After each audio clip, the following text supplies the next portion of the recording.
So,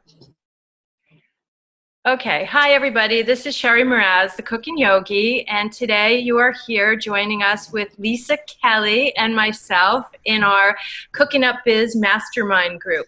So, Lisa Kelly is from Kelly Wellness Consulting Incorporated. Did I get that right? You did. Yes.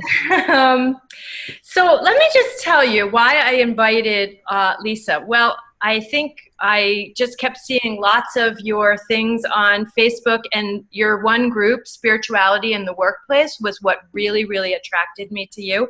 Initially, I thought, that's something different, and who doesn't want spirituality in the workplace? Like, if you want to get a little more de-stressed, I would think that would be the magic ingredient. So after getting to know you a little and us just having a conversation, I said to Lisa earlier, I don't think any moss is ever going to grow on her. She has been in her past a Stephen Covey presenter on time management. Would you say that makes you an expert? If you're 7 Habits of Highly Effective People, yes? Yeah.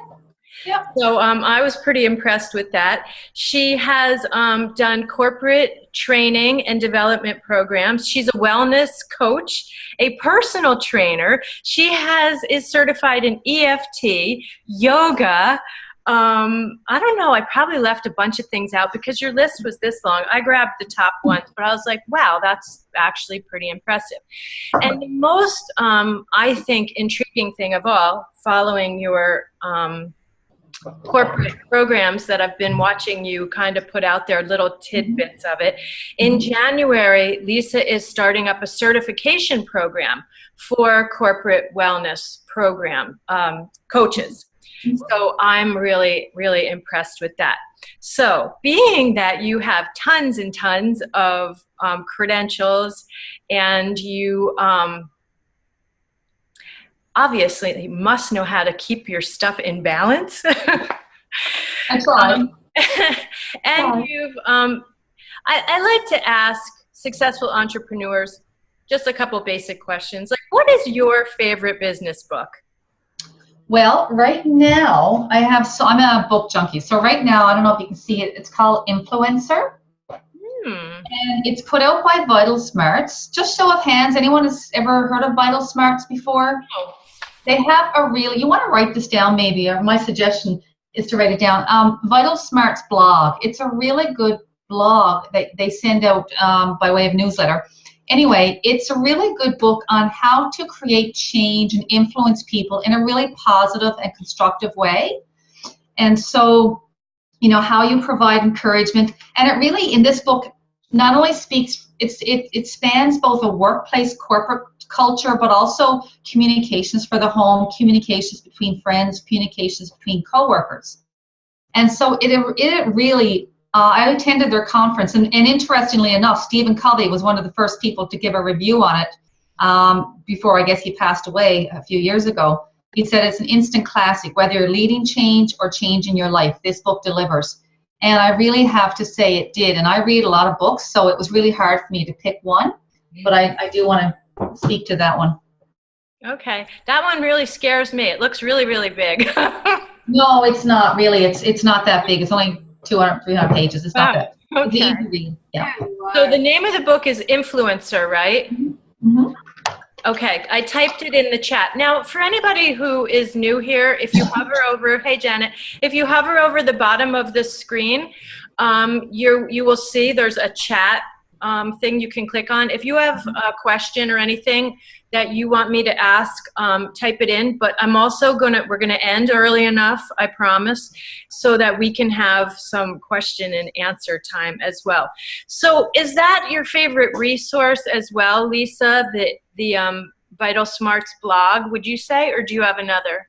No, it's one of them. And I get a lot, like the rest of us, I get a lot of information come across my email. And so that one I do make a point of reading, or at least I file it away for future reading. I always get some inspirational, message from it that I can apply. Yeah. Okay. So that's one of the things we were going to talk about today, that darn email. I've been saying to so many of actually my students all the time, I say, I think it's really important that we try to not, tell me what you think of this, try to not oversaturate our message to people, because I have mentors that they email me every day. I don't look at them. I never look at them anymore. It becomes a part of the wallpaper. It's just sort of an instant delete because it's too much information. I was saying in yoga this morning, when I was driving there, there's all these political signs everywhere. Like you can read one, there's, 50 in one on one blade of grass, right? So, I mean, I think we have to be so careful about how much we try to put our message out, but also how much we take in, right? Right. And just to that point, if you want me to make a quick comment, or we can wait, but in case I don't touch on it, I think one of the most important things for us to realize, just as what you said, there is an oversaturation. There's a plethora, a barrage of emails coming across our inbox every day. And so a quick tip would be just the keep it simple philosophy, and really, I learned from my Toastmasters years, every time you have a script, you can cut it by half or a third again and just get the most salient points, bullet it, bold it, use lots of white space, and really try and drive home that message in as simple and few words as possible. I love that point. And I've heard you say that before. I don't remember where I read that from you, maybe online or something, that you had in your past career been an editor to like consolidate, eliminate words. And when I was like, yeah, I was just going to say, I used to prepare resumes, so you have to be very succinct when you're creating resumes for people, and that's where I got some of that strength from, I think. Yeah, I love that. I think that is such good advice. When we're giving our message, we cut it down by so much, and then people will actually read it if there's bullets or highlights. That's what they're going to maybe. And in case it's probably a little out of scope with today's speaking or talk, but checklists and tips are two of the things when you're sending out emails. If you want to reference them and fashion them in the form of a checklist or tips, your top 5, and always look at, and we talk about this in our social media course that Sherri and I are doing, always look to see what emails grab your attention first. And for me, they are the ones that have the bullets, and when I open up, I can scan it in 5 seconds or less. And so I would be more inclined to go to that person again when they send out that email, because I know they're giving good, solid, credible information that I can get a gold nugget from in 5 seconds or less. Absolutely. I'm reading a quote here that Gladys just typed in. If I had more time, I would have written a shorter letter. Very good quote. Funny. So I love that. I think that's really super good advice. So for us to just sort of jump into your topic today, work smarter, not harder. Whoa, boy, did I learned that lesson big time, just in like 30 seconds or less. When I first started my coaching business 7 years ago, all I did was recreate. I thought everything had to be new and fresh, and everywhere I went, if I did a talk, I did a different talk. I did a different news. I did everything different. And now I've learned that I have one message. I changed the cover. I changed my conclusion. I don't work like that anymore. And so it totally saved me. I think that is great advice for a health coach. If there's anyone learning in the beginning, don't recreate everything. So I know that I'm not going to really go so much asking you questions, because I'm going to leave it up to the expert to present. I think that you are going to talk to us about how to prioritize, and I'm just going to let you prioritize this talk. Okay. Thank you. Well, let me just say thank you, Sherri, and a fine welcome. Like the rest of us, I'm still trying to get used to this video conferencing, so I try and make eye contact, but apologies if my eyes don't always. First off, to work smarter rather than harder, we need to address dimensions of personal effectiveness. So those of us, most I think here, are wellness coaches. So we know that wellness dimensions involve personal wellness, spiritual, emotional, relationships, professional, financial. So I'm going to just cover off the basics, and I'm preaching to the choir, I know, so I just want to just cover this off to set the foundation for how we work smarter rather than harder. Because we can have all the tools and all the time management tools and go to all the company workshops. if we don't take care of our own house first and really take care of our own personal effectiveness, the rest of it's just not going to work, unfortunately, not optimally anyway. So things like, and just for show of hands maybe, and this is what I love about the video conferencing, show of hands, if are you, or all of you, or most of you wellness coaches? Cool, okay. So again, I know I'm preaching to the choir here. So just, from a basic wellness perspective, get your diet, sleep, your exercise, practice your deep breathing, do what you need to do to keep your house in order and keep your own personal wellness. Because I've fallen victim to this and I still have to keep myself in check.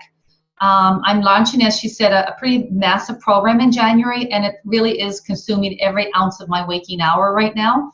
So I have to remind myself to take time to chew my food, as simple as that might sound, take time to eat away from my computer, take time to go to my exercise class at night, no matter how tired I am, and all that work that's still sitting. My famous term is that your inbox will always be full. So keep that in mind, that, the work will always be there, and it's up to us to carve away that personal wellness me time to make sure that you're healthy enough to still be able to sustain your business 5, 6 months, 2 years, 5, 10 years from now. So spirituality, again, for those who have a spiritual, and that's not just talking about going to church, it's referring to taking time to meditate, to pray, your reflection time, incorporate your deep breathing into that. Your emotional balance, again, creating that positive mental health. Do what you need to do to keep a positive attitude so that you don't get burnt out in this line of work. Becoming burnt out as a healthcare provider and a wellness coach is very common. And, the irony is we're trying to take care of everyone, and oftentimes our own health tends to suffer at times. I hope that's not the case, but I have experienced it myself, and I've seen it a lot with other practitioners. Professionally, from a personal wellness dimension, again, create efficiencies at work and home. So for those, again, many of us may work, as I do, from a home office.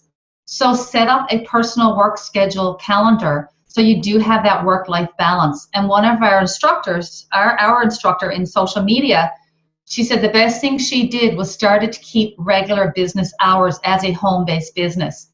I think that was really important. And, I'm in startup mode of a new business program. So unfortunately, I just have to work a little more than your regular business hours. But that is my goal, is to get that. That being said, I think sometimes, like on a Wednesday night now, when I'm not going to my Toastmasters a couple times a month, I carve out that night as my catch-up night. So sometimes you might want to just have that catch-up night. And in Lori Kennedy's program, she calls it, her boot camp, get work done boot camp.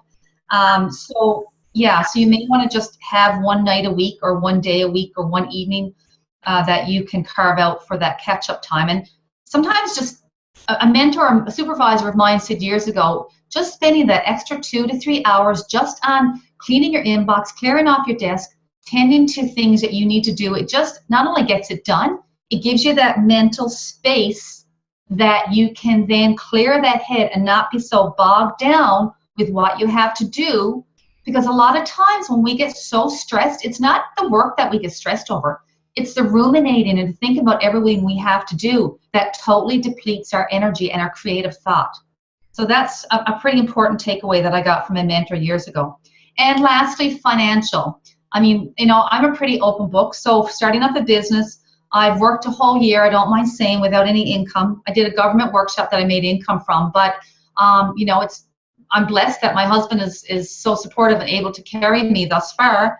But, I want to make money. And so once I launched my program, so I'm saying all this is because, yes, I know finances can play and they can, again, occupy that mental headspace a lot.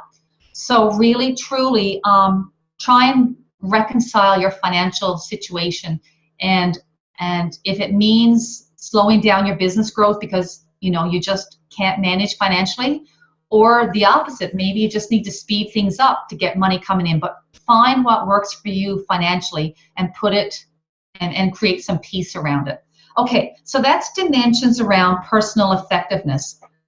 Let's move into now, which is what we're here, is how do we, once we've got our personal health in order, how do we move on to working smarter and not harder? And I'll just read here a definition. Working smarter, not harder, means doing high quality work, not high quantity.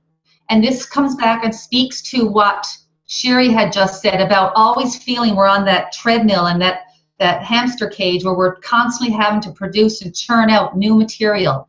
And you know, lots of times we can even in a blog repurpose someone else's material and give credit to them.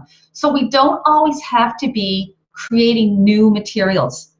And it says here, a little quote, it says, staying that extra hour at work at the end of the day may not always be the best and most effective way to manage your time, and you may actually start becoming resentful. And I don't want any of us to become resentful, because we've all chosen to be in this field and profession due to a passion that we have, and it would be a shame if, because we weren't working smart, that we ended up caving and dissolving all the progress in our business efforts that we've made. So one thing I really want to leave you with today, I guess, is, and this comes back to my Covey work. How many here have read Stephen Covey's book, 7 Habits of Highly Effective People, or maybe have taken the training? Okay, and I don't have the book here, but it's still, he's been gone for a few years now, and he was a lovely man, but if you ever get a chance to read it or some of his follow-up books, I would highly recommend. So Stephen Covey, he had a really good analogy and a visual that he would do that as trainers we would do. He talks about putting all your big rocks in life in place first, and he had a big container, and he would have participants come up and try and figure out how they were going to get the sand, the little rocks, and the big rocks all into one container. And he would have a really big container, and people would be putting the sand in, then they would try and put the rocks in on top, and it wouldn't work.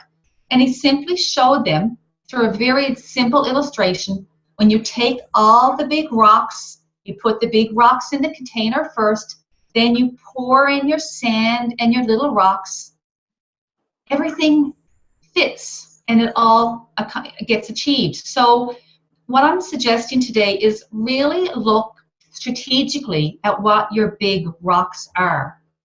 So I'm going to speak, yes, we need to, as I said earlier, look at our personal big rocks, but for right now, I'm going to primarily speak to our professional, our business, our entrepreneurial big rocks.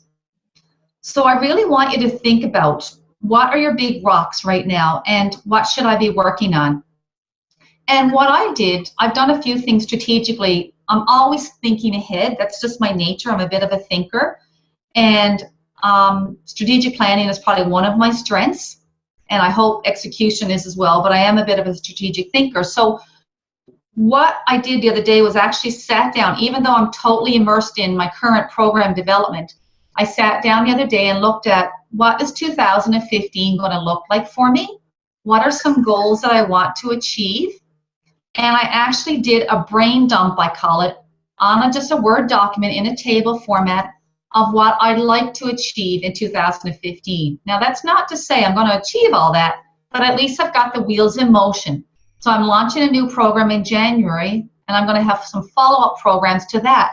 So I had to think about, what will be some follow-up programs that's going to meet my clients' needs. And that way, I can even start a Word document or a physical file folder, and as I come across resources or ideas, I start putting them into that electronic or physical file folder, and then when I actually come to 2015, I can go back and look at my thoughts in January, February, and probably January, and see what still is relevant. Do I still want to align and follow on those goals? Or maybe not, maybe they've changed. But at least I've given that time period to do that. So that's one thing in terms of a big rock, is always be projecting ahead. Good 6 to 12 months is, look at that end, not the end goal, but look at your future and look at your vision for the future. And then you can deconstruct and work backwards. So for now, and I'll speak to myself as well, because that's who I know best.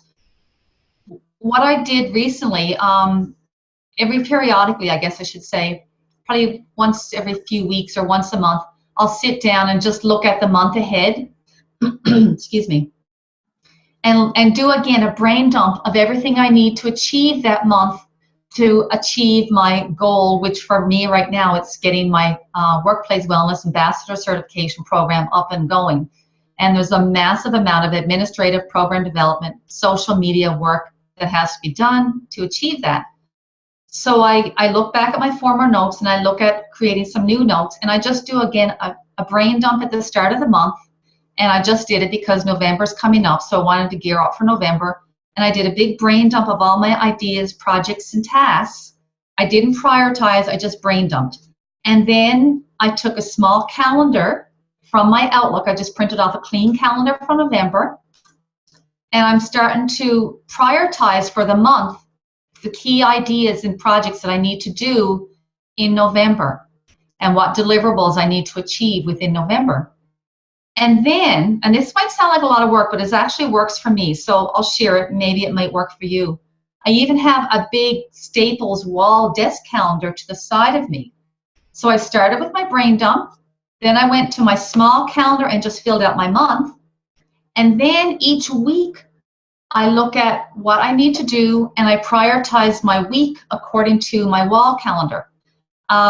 You know, in time I may simplify that a bit, but for now it's working well because I tried to go from my brain dump to my big wall calendar and that didn't work. I found I had to have another step in between. I need to plan out the month and prioritize it from my initial brain dump sheet. And now I find if I just then organize each week from my monthly calendar, that seems to be working for me. Now, I want to bring you, I'm going to screen share for a second. And I want to bring you to, okay, I want to bring you to a page, and this is in the handout that those that email me will get if you like to receive it. And when you're talking about prioritizing your tasks on a daily and weekly basis, so let's just even focus on daily tasks for a second. So we've gone from, you know, again, our monthly calendar to our weekly calendar that I have on my wall, or you can have it somewhere else, or it may be your day calendar.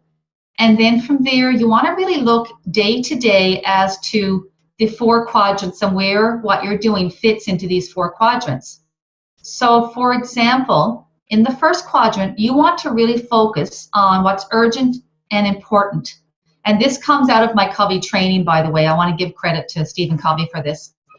So what is urgent and important? So what are some things that really need to be done that are pressing? They might even be a crisis of a sort. It's basically the quadrant of necessity. Then number 2 is you want to look at what's necessarily not urgent, but is important. So things like I'm doing, preparing for my presentation, my program right now, doing some planning. I talked about 2015 planning. Being innovative. So how can I innovate and be innovative? Because that's what sets us ahead of the rest in business, right?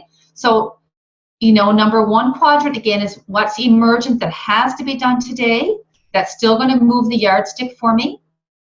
What's not urgent but still is important from a planning and prevention, preparation, innovation perspective. And then number 3 and number 4 are areas that tend to unfortunately chew up a lot of our days.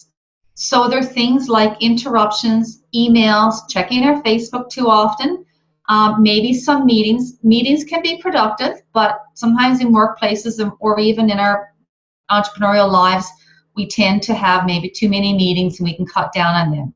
So again, always ask yourself, is this meeting totally necessary? Is it in line with what I need to achieve this week?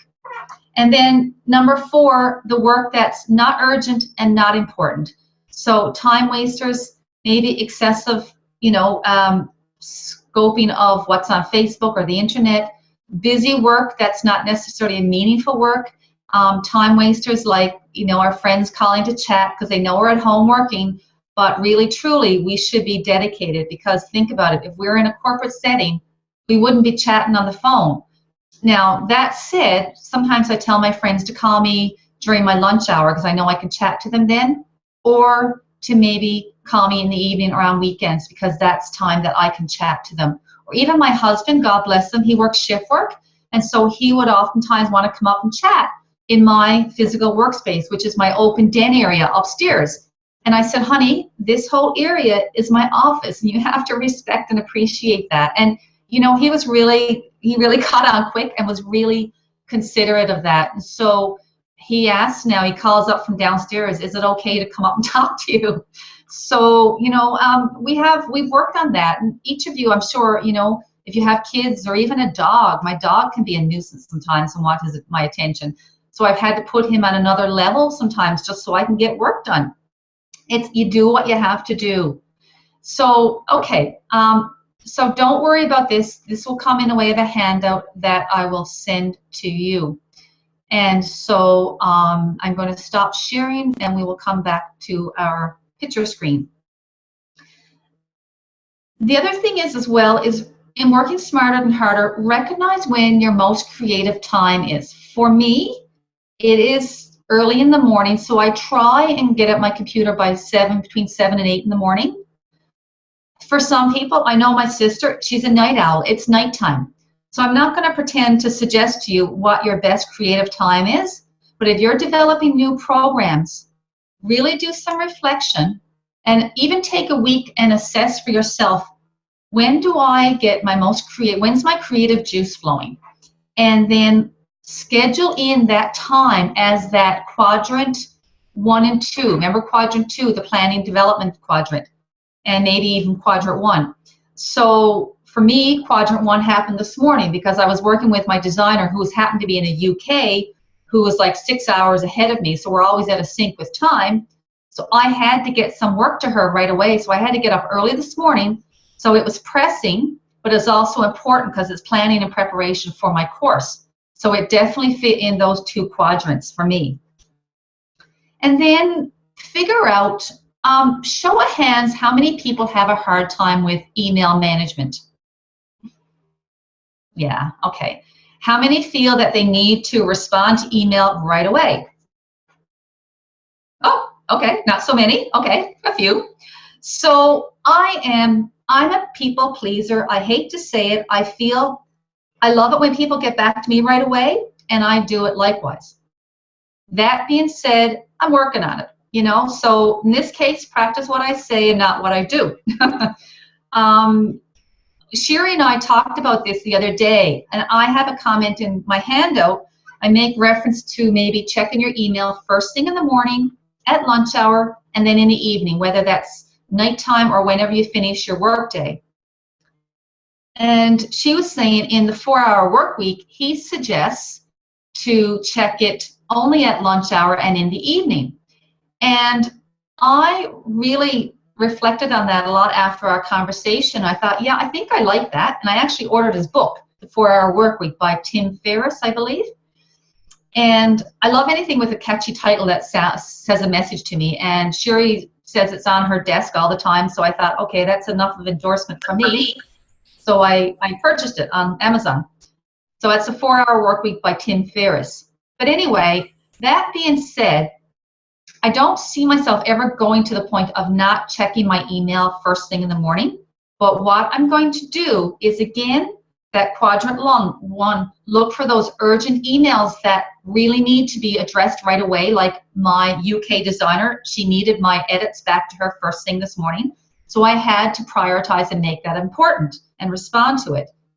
But do I need to check all my blogs that come in, and even though they're important, or if I scan an email? So really what I'm saying is, for email management, the best thing perhaps is to, maybe if it's there for you as it is for me, open your email, really do a quick scan, look for those that you're waiting for an immediate response to on something that has to be actioned that morning, and then yes, open it. And if it fits in quadrant 1 or 2, take action on that email. But otherwise, because I have several different emails, I have a personal email in basket, I have my work Kelly Wellness one. So what I'm doing now is taking an email that I don't need to respond to, or that is a blog or something, and just put it over into my for review file. So I know that I will get to it, but it's not high priority, but also I know where to find it. And, you know, in that in basket of, you know, for later emails or for review later emails can actually be good sources and inspiration for you for writing your own blogs and things as well. So don't delete them, hold on to them. And maybe once a week or a couple times a month, go to them when you have, that scheduled time, and scan them, clear out that inbox or that file folder of saved emails, and just keep it, going and clear and usable. While I'm talking about emails, there's actually 4, and this is going to come in a handout. There's 4 email to-dos, or 4 Ds of emails. And practicing these 4 Ds of email decision making really helps with email management. So the first one is delete. So half of daily emails can often be deleted right away. The other D is do. Respond immediately if the email is urgent or can be completed quickly. Delegate, the third D. If the email can be dealt by someone else, send it on. Or defer, like for example, if you have a virtual assistant, maybe those are the emails you want to have your virtual assistant manage. Or defer. Set a time at a later date to spend on the emails by putting them in your deferred file or your, for a review file. And that's what I spoke to minutes ago. So just to recap, delete, do, delegate, or defer. And I think if you really honor that email management system, and I've really been trying to work on this, because I worked with my aunt many years ago when I was a young person in manufacturing at our plant. And in manufacturing, the rule is you never want to handle something more than once. You really want to have as an efficient process as possible. And so the same thing really does apply to email. We can get around that mulberry bush with email, and it could just consume our lives if we have a lot and a really robust inbox happening. So that's a little bit around scheduling your day, prioritizing your projects, managing your email, honoring your email check-in process, if you will. So how are we doing for time here? Okay, just another few minutes, and then we can maybe open up for some questions. A few other things that are in a handout that I'm going to send you, or that you're going to request if you wish, is in terms of working smarter rather than harder. Again, I spoke earlier about minimizing time wasters. I think a lot of us, or maybe I should speak for myself, I fall victim, and I'm still managing. I was only on Facebook a year or 2 ago. Like I'm one of these latecomers to Facebook, and so I still get excited by Facebook. But from a professional, I do very little now from a personal basis, but more from a professional basis. And so I'm a lifelong learner. So I learn, and I go on LinkedIn, and it's like a black hole for me. I can get sucked in by reading everyone's posts and their group articles and what have you. And again, for me, I've really had to watch and keep that in check. So now I'm still working on it. I'm still a work in progress, but I'm trying to find the best time and the right amount of time for me to spend on social media.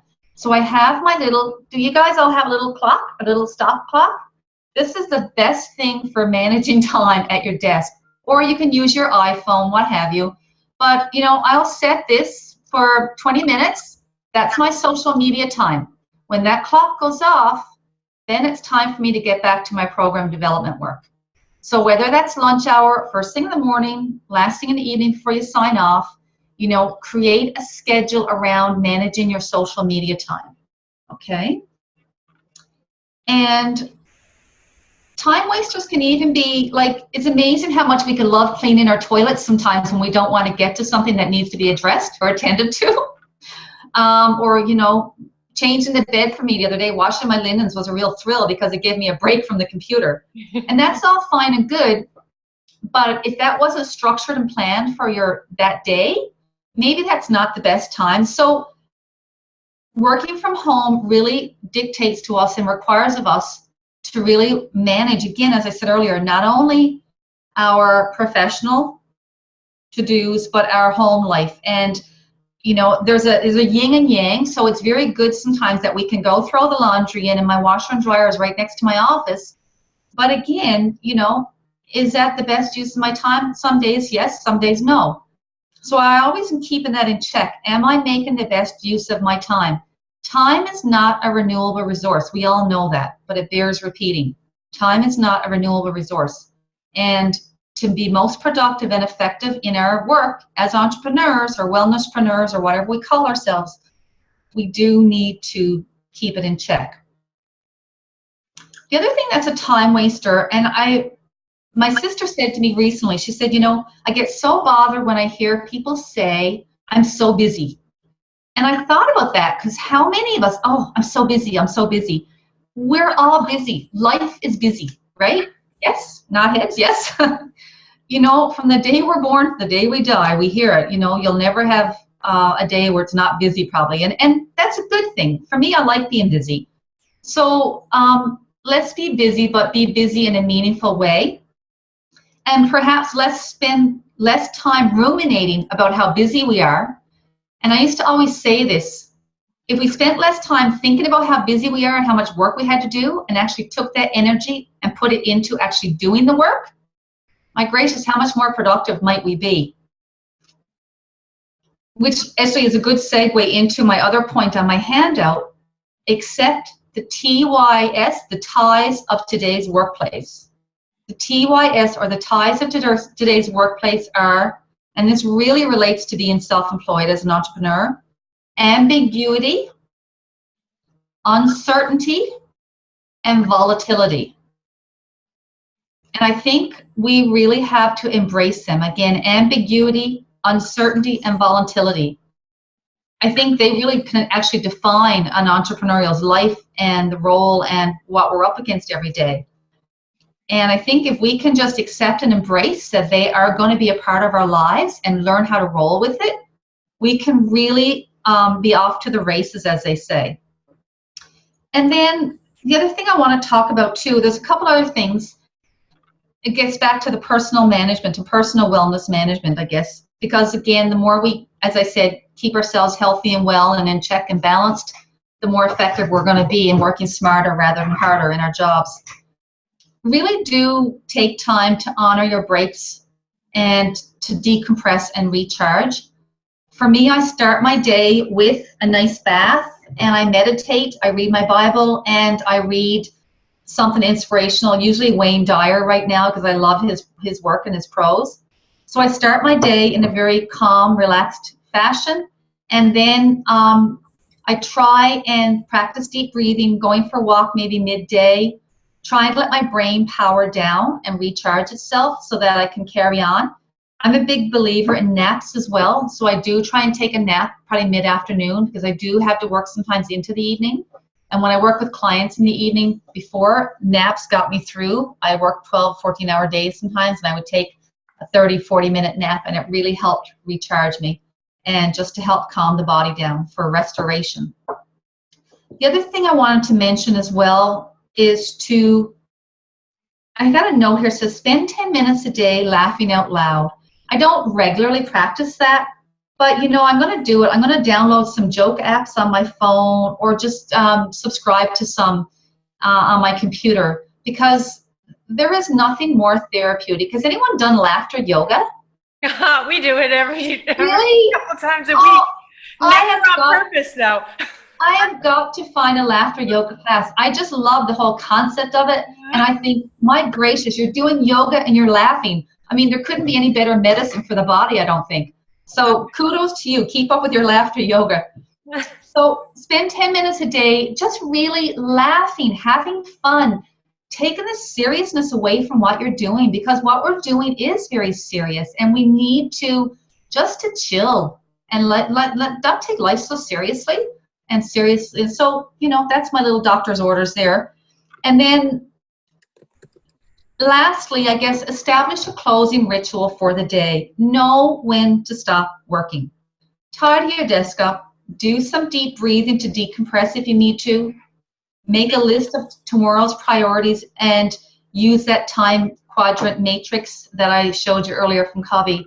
And really go to bed knowing that the next day will take care of itself, because you ended off your current workday in an organized fashion. And do a little reflection on what you got accomplished that day. Was it everything you hoped to get accomplished? What do you need to carry over to tomorrow? That's important in those quadrants 1 and 2. And you know, start your next day off then very organized and in a very methodical approach. And it's amazing how the week will just start to unfold in a very productive and constructive manner. So they are just some tips.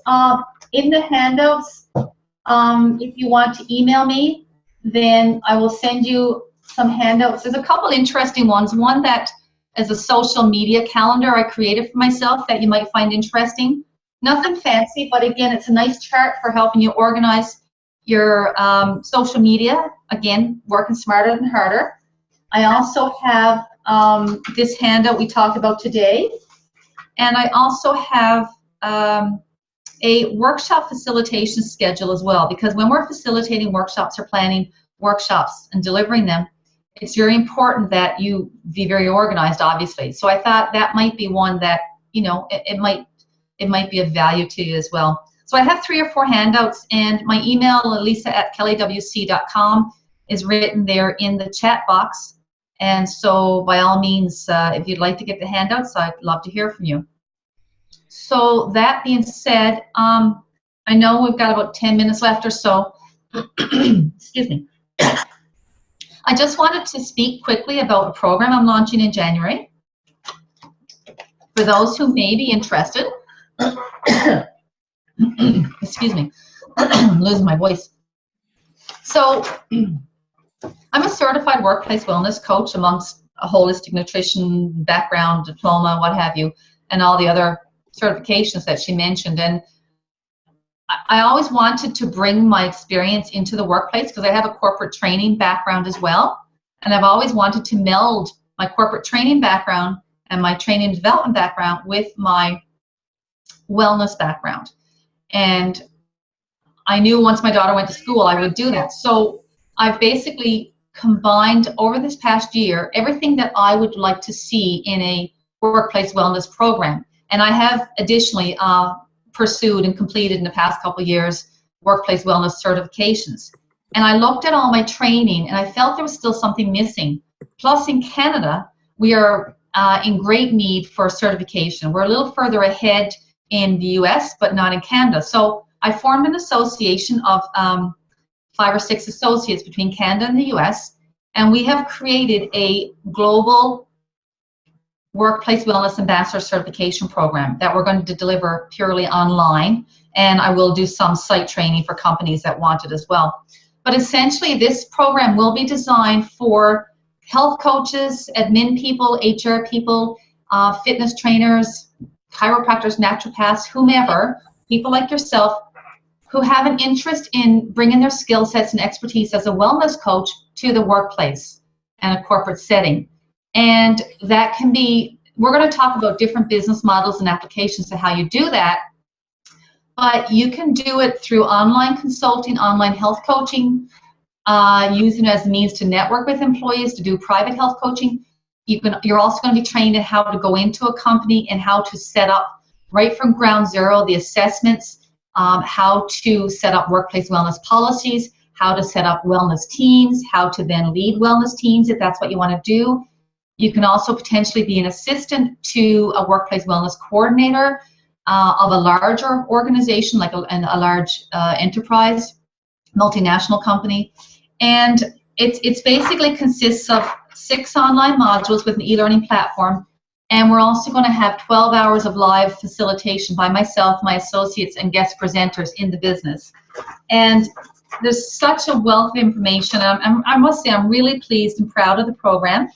And you will also get out of this to certify. There's no test, but to certify, you'll be paired up with 3 to 5 other people in small groups and work through online means that we'll talk about to create workplace wellness campaigns to use in the workplace. And each person will get access to every one other group's campaigns. So when you finish, you could have 3 to 5 wellness campaigns that you can work with and use. And these campaigns can also potentially be used with consumer clients in your consumer market as well. But you know, there's so much skill development. You'll learn how to facilitate, you learn how to program develop, how to do assessments, how to do evaluations, skill sets that can be applied very much in a consumer and particularly in a workplace wellness environment. And there is you'll get a certificate and quite a nice little logo. And if you're interested, again, please email me and I can put you on my VIP list for registration. The program starts January 24th. It's going to be delivered over 2 weekends, a Saturday and Sunday, 24th, 25th, and then February, I think 7th and 8th. It's the weekend after the Super Bowl. I had it planned for the Super Bowl, but being in Canada, someone said, don't do it that weekend. So I was glad for the heads up. And you'll get lots of coaching support as well. And we also have, the nice thing is we'll have a threaded discussion through the program, but also following the program, you will have lifelong access, as long as I have the program going, on Facebook. And we'll have a Facebook ambassador group where you can talk about how to deliver programs to workplace wellness clients and a whole host of other wellness support. And yeah, so it's quite an exciting program, and if it's something that you want more information on or want to speak to me about, certainly do email or contact me by phone. There is limited enrollment. In the pilot, we only have 15 spaces, and there is a reduction in fee for the pilot. So the pilot is priced at $299. The regular program is priced at $549. So I will have, I'm just working on finalizing some of my promotional material and editing that, and I'll have that available as well in the next few weeks for people. So that's that. Coming back, we have about 5 or 10 minutes left, I guess, so throw any questions anyone has relating to working smarter, harder, or if you want to ask a question about my program, certainly do that as well. And maybe I'll just throw it back to Sherri. Yeah, well, thank you, Lisa. That was awesome. And I wrote a bunch of notes and so many things that we are going, what we usually do in our group is you give your presentation, whoever, when we have a guest, and then we kind of work on it for a whole month. We fine tune it and incorporate a lot of the practices into our weekly meetings. So I know Janet was trying to ask a question before. So you guys are all muted. Don't forget, if you want to ask a question, don't forget to turn your microphone on. And we can sum up, but I would love if you guys want to, Janet, I know Janet was asking about your calendar. So it was in the chat. The calendar that you said you have your 2 different ones. If you I think I'm unmuted. You're unmuted now. Am I unmuted? Okay. Yeah. Yeah. You were talking about, and I love that, the calendar where you're going from your mind dump onto a Word document, and then you're putting it into a calendar, and then you're putting it up on the wall, and then I can't remember all the other stuff you're doing with it. But I wanted to get a visual of that. Can you put the screen on it? If you give me 1 quick second, I will. Oh, she's not in her regular office, see? Neither am I. I'm in my bedroom, actually. I know. All of us are on camera-friendly rooms. Oh, so lovely. Thank you for sharing. I'm glad no one's in the bed. Yeah, really.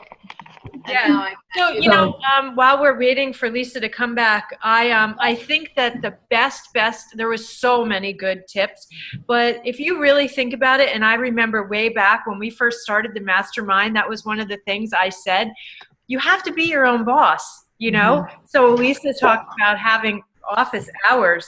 I mean, would you hire yourself to work for yourself? I mean, you got to check that sometimes. I see she's got her calendar. Go ahead, Lisa. Sherri, can you see the calendar? Oh man, that's awesome. Okay. Yeah. So it's your typical desk calendar, they call it.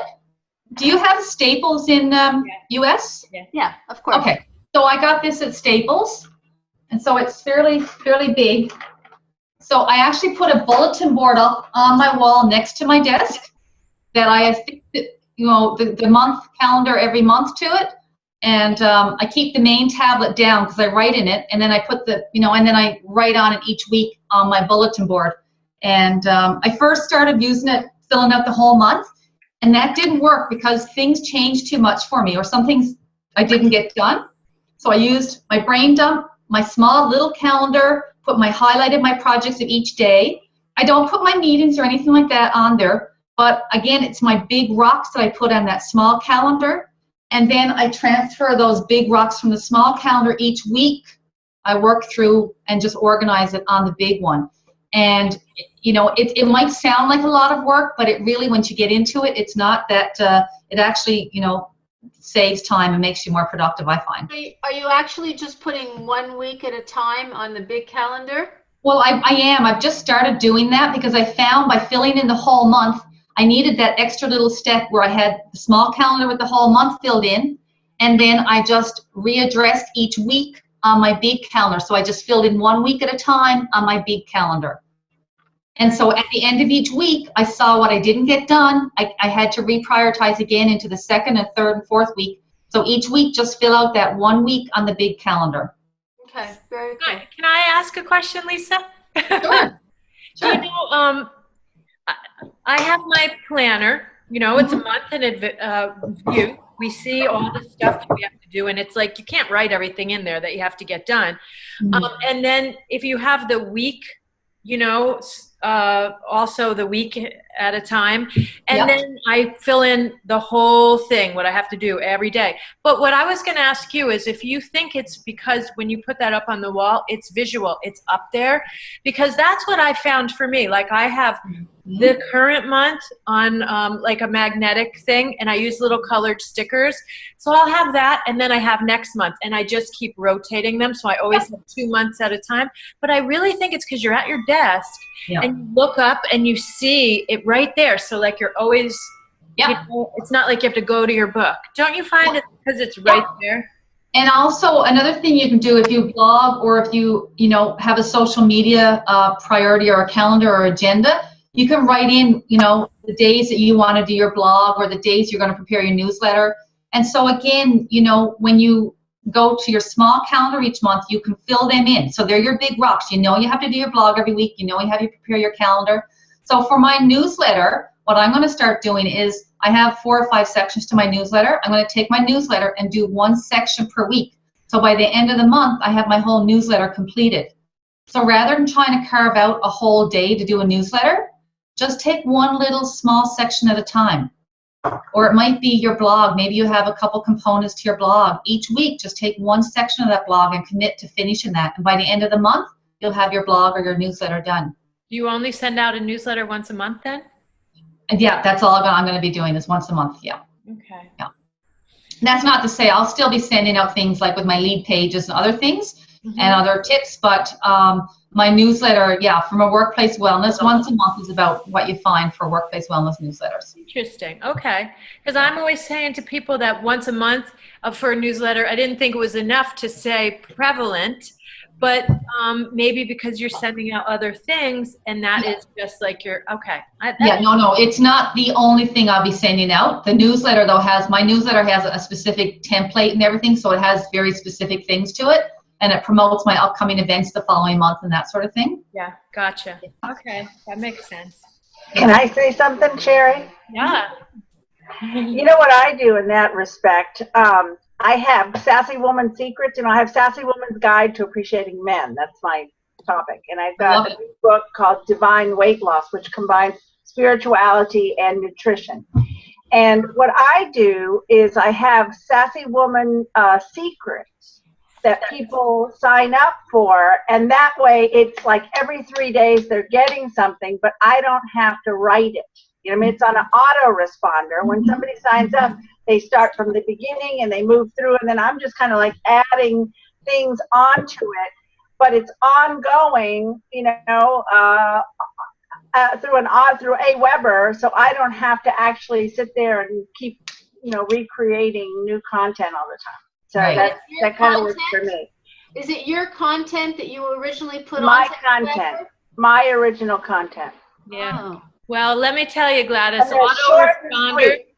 autoresponders is a whole nother conversation. Yeah, really. It works, you know, it's short and sweet. It's short. They're very short, like you were saying, you know, real nut, kind of like that Tut, you know, the messages from the universe, you know, from Julie, that kind of thing. So it's just real short, bonk, bonk, bonk. And then there's always like a call to action. And go to my website, sassywomansguide.com, and sign up for the secrets, and you'll see what it is. Sassy Yeah, and that's a really good point there, Gladys. So just to jump in there, one of the handouts I'm sending you is just a quick one I did on how to do an email marketing funnel that, again, speaks to the autoresponders. And that's something I'm just getting into myself. But I created a template for myself, and I just gave you a couple examples in one of the handouts of planning out your whole series for the month for your autoresponders or for a couple months, right? Mine is just ongoing. So I've got like a whole bunch of Sassy Woman secrets. And when somebody starts out, they start on secret 1. Okay. So it's going to, and not everybody is getting the same email all the time. It depends on when they sign up. Right. And then I just keep adding, to the ending. Mm-hmm. But it's ongoing. So there's a lot of it. And then I rotate the call to action. Sometimes it's for my online program. Sometimes it's for contact me. Sometimes, so I have different things that I'm offering. So the call to action rotates so that they're not getting the same call to action each time. And then there's got the little PS, just like Tut does. So I give the message, the call to action, and then the PS at the bottom, which continues the kind of like the message that I'm sending, so that they'll read through it, to get to the. Well, I didn't touch on it, but yeah, Sherri's right. I mean, social email marketing funnels and autoresponders, they're definitely keys to working smarter than harder. And if you can get yourself, through our social media course, I'm still learning that whole art of doing that, as Sherri is as well. And so maybe we'll come to you for some advice there, Gladys. Yeah. What I have a problem with is turning it off at night. Yeah. I am like type A personality, and I really want to shift myself to going to bed early, getting up and starting at 7 to 10, writing, and then, taking a break and that kind of thing. Last night I was up till 5 o'clock in the morning, and it was like I started at 10 o'clock at night, and I said, okay, I'm just going to work a little bit. Yeah. And honestly, I wanted to complete this book. I just, because it's like editing and revising and words, and I said, I just got to get this thing done. So I did finish it at 5 o'clock in the morning, sent it to my virtual assistant to do some spacing things and add some images, and I sent her the wrong document. I sent her the regular one, not the revised. So she did the whole thing. She's in the Philippines, my assistant. Oh. And it's like, that's what happens when you stay up till 5 o'clock in the morning, Yeah. Yeah. I mean, to that point, I think sometimes, like, I have a one night a week I try and commit 3 or 4 hours and probably have a nap before that. And that's my catch up or, my project completion night. And I think if you were to do that, just really keep it limited to maybe once a week that you do that, because you'll burn out really easily staying up till 5 in the morning, right? No, I don't usually stay up till 5, but I have been known to stay up till 2, and I really want to go to bed earlier. I really want to shift myself, but I can't turn it off. It's almost like I have this feeling like, you haven't done enough. And I know it's me. It's like, I haven't done enough. I've got to do more. I've got to complete it. Let me just do this one thing. And then, of course, you get into the computer and, you're doing some research or something, and then it's like one thing leads to another, and before you know it, an hour's gone, and you've just, you're off on some track somewhere, Gladys, I think that happens to so many of us until we realize that we have to do our own work, because I know. This is all what of us are trying to be something. Take care of yourself. And because I think we can, honestly, let's face it, people get there's sugar addicts, there's relationships, and there's work addicts. And I know, because I have been one, and I think most of us who are doing this work, and Lisa, I know that you can relate to this. When no moss is growing on you, you work a lot. I've had people say, oh my gosh, I used to have on the top of my computer screen a quote from Joshua, the founder of Integrated Nutrition, and he says, nobody wants a burned out health coach. So when you're trying to, I had that stuck right to my computer. I had to keep looking at it. And in the days when I did that non-stop working, I still fall prey to it, don't get me wrong, but I mostly really do try to keep it managed, because I really had to honor that I was doing that because I wasn't in a good marriage. So, you know, you have to look at your life like, what are you doing? Like, why is this become a priority? I have a wonderful husband, and I want more time. And I don't. It's that. I'm just saying. So I just want to comment that it's 4:07. So if anybody has to go, I completely understand. I want to honor the time. But I just want to touch real quick. Fatima asked a question of what is the best place for a health coach to start? That's a really big question. And if I was going to answer it, I would say that you have to be really mindful of having a program. Would you agree, Lisa? What would you advise Fatima? So it all comes back to, why are we in business? We're in business to serve and meet the needs, the pain points, address the pain points of our clients. So first and foremost, we need to do our ground research to find out what keeps our clients up late at night. And so Gladys, maybe we'll pick on you. No. I can turn it off.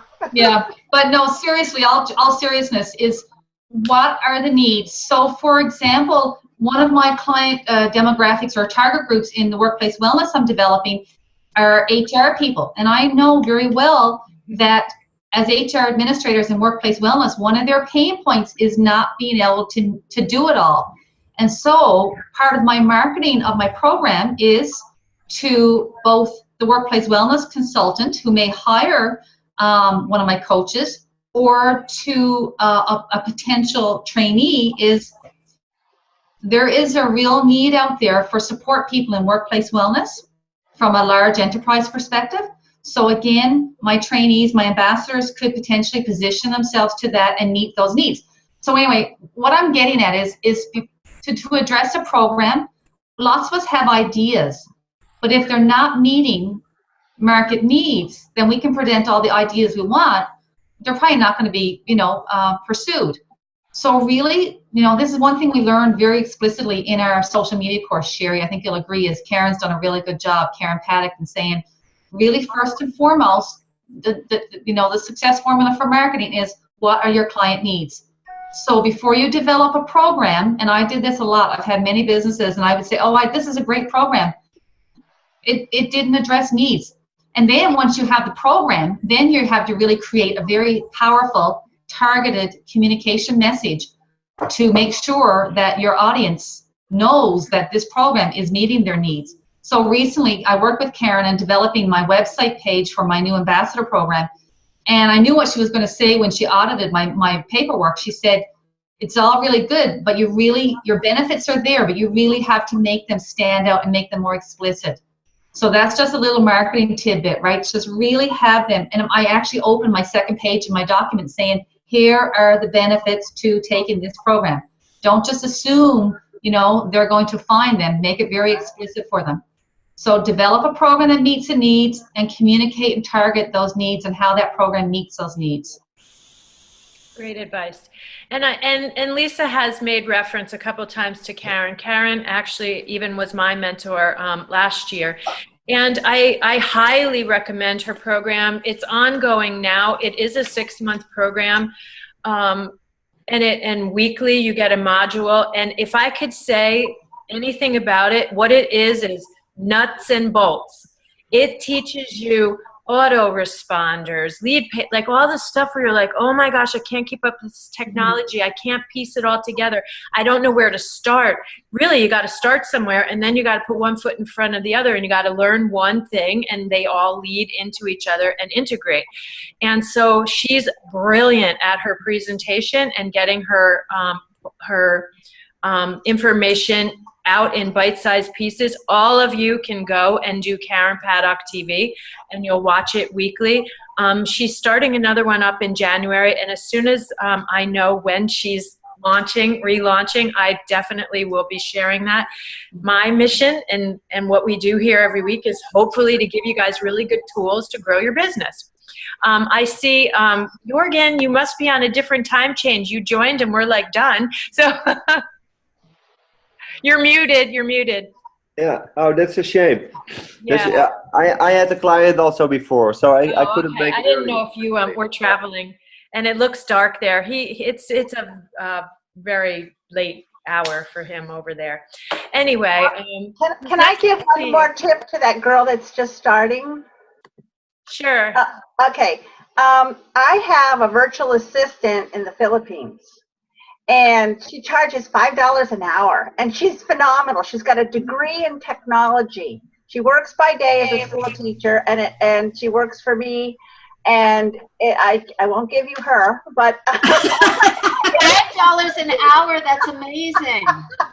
Yeah. You go to Odesk, Odesk, and they have, you just fill out, they're wonderful. You can call those people. I think they're in the States, and they'll talk to you and explain the whole program.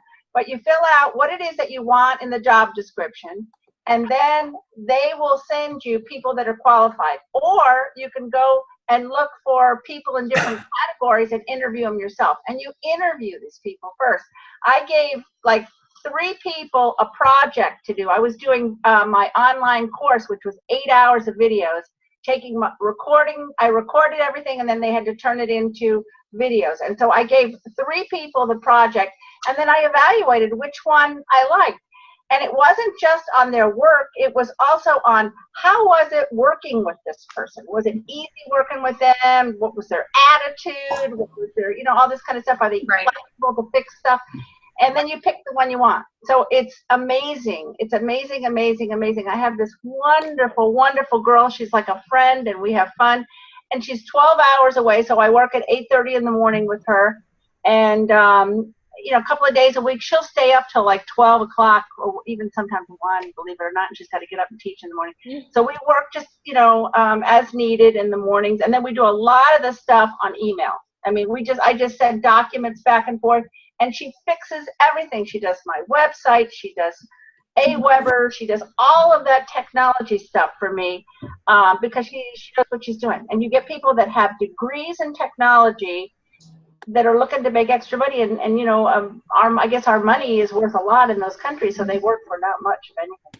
So thank you so much. Awesome. That's so helpful. Thank you. Yeah, thank you for sharing. I'm sure that resource is going to come in really handy. I would not recommend anybody hire a virtual assistant until you know exactly what you're trying to do and achieve in your program, because then you're getting them to do busy work, and I really think you have to be really, really clear on that. I don't know what Lisa's comment would be on that as well, but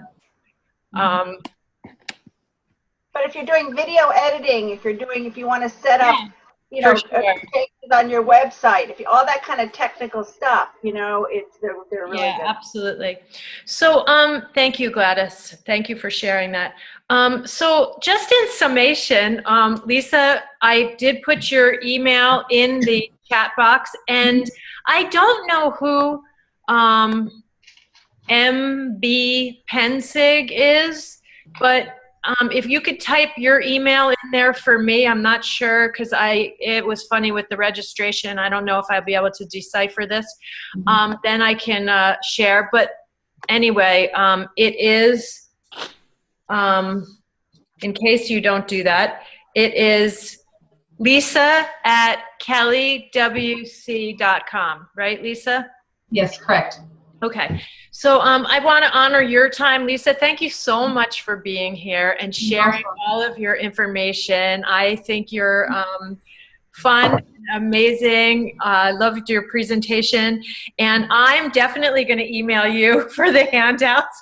I am really looking forward to the social media calendar, and I think that is great. I tell everyone you should have really more than one calendar. I don't want to open a new can of worms, but I think you have your calendar, but you have to have like a marketing calendar. Like you really have to kind of break this stuff out. So that will be really, really helpful. Thank you for that. And thank you. It was terrific. I really, really enjoyed you, and thank you all for being here. And for our new people, Jerry Sue, nice to see you on here, and Pamela and Ellen. For those, I'm looking to see who, and of course, Beryl is here. And then our regulars. So thank you all for being here. I'm going to stop the recording.